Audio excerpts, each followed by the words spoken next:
It's joining us this week and to round off the final day of Youth Month is Maurice Madiba. Maurice began his career as an investment and finance intern at the National Empowerment Fund and worked his way up the corporate ladder to become the managing director and co-founder of Cloud Atlas Investments. He's now joining me at the desk to tell his story. Maurice, this is phenomenal that you've been able to do this, breaking into the investment industry here in South Africa. How have you been able to do this? I think thanks for having me on the show, and I'm glad to be your last guest on the Youth Month.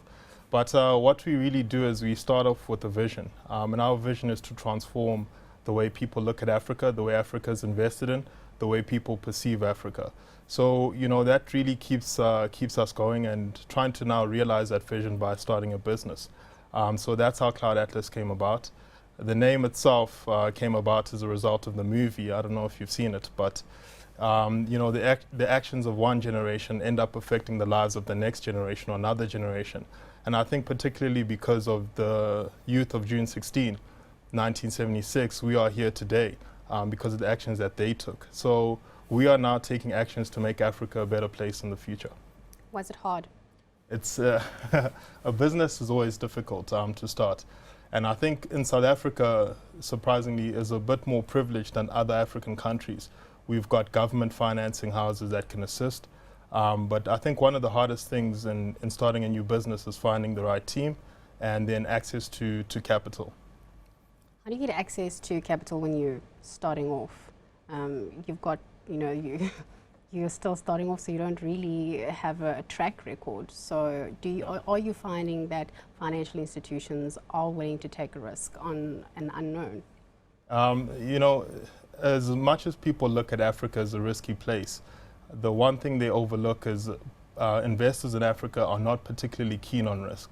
So a new business like ours, that there's no true venture capital market for it within South Africa. But what we ended up doing is just conversations, having breakfast with some people, just chatting to them about the business. That's how we got our first shareholder on board.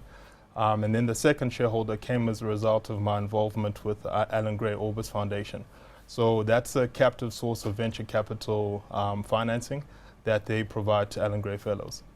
Transformation, of course, that's something in South Africa that we know about. The mining sector, they've been calling for it. In boardrooms, it needs to be more reflective of South Africa's demographic, if that's what you'd like to call it. Transformation in the financial services industry, what does that mean for you? For me, particularly, it takes quite a good approach. We have to, there's more people that look like me that have to start financial services firms. But more than that, there's also an issue of gender equality. I think in financial services, transformation at a gender level is still at very shocking levels. So that's a focus that all of us need to pay attention to. And then, when it comes to the demographics of South Africa, starting a financial services business is exceptionally difficult. You need mentorship, you need guidance, possibly some experience within another firm. And I would say that those are the challenges that have to be faced, but it seems we are addressing those. So I think from a representation point of view, you'll certainly see the change come across. But from a gender point of view, that needs a lot more attention. We've been speaking about, your experiences from a South African perspective, but obviously you also have your fingers in many pies on the African continent. Are you finding it as harder to be in financial services than the rest of Africa? Because, we know that South Africa's financial framework is quite sophisticated. Yeah. The Africa is still very nice because it's up and coming, it's developing. I mean, there's something there, you don't know quite what it is. But it's certainly brewing, and I think highlighting the success stories of Kenya, East Africa, West Africa is being positive, and that's something that the show does very well. What you're finding is that the governance in the rest of Africa is actually fairly decent. There is some squabbles here and there that investors do face, but we are only going to overcome those if we put our money where our mouth is and start to really be serious about transforming African markets. We've obviously been following Brexit right here on the channel. I've been asking market commentators, chief executives, their views and the impact this has had on their business and how they structure their portfolio. For you, how are you reading this? Yeah, so Brexit is I'm going to speak about it from the African context. I think as Africa, we're looking to integrate, we're looking to be almost one continent, and there is strength in numbers. But I think one of the things is we need to respect the sovereignty of the different states on the continent for now.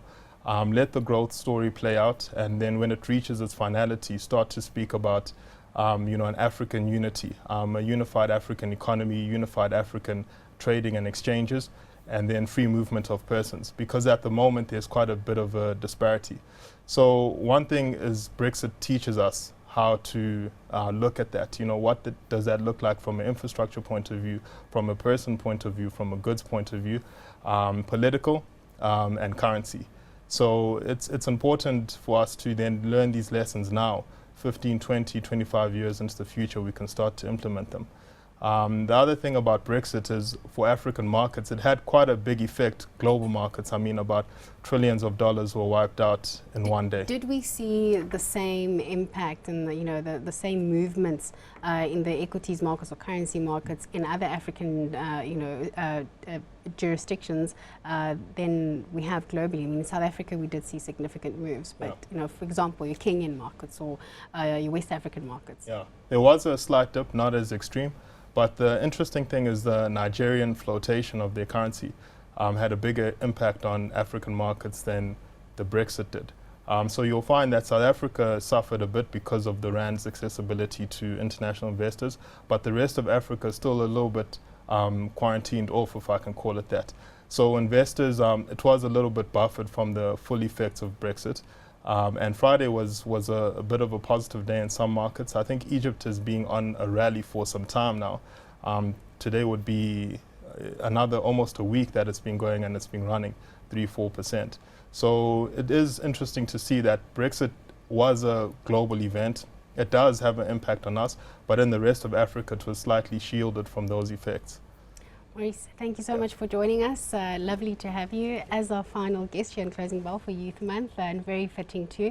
A very big thank you to Maurice Madiba, Managing Director and Co-founder of Cloud Atlas Investments.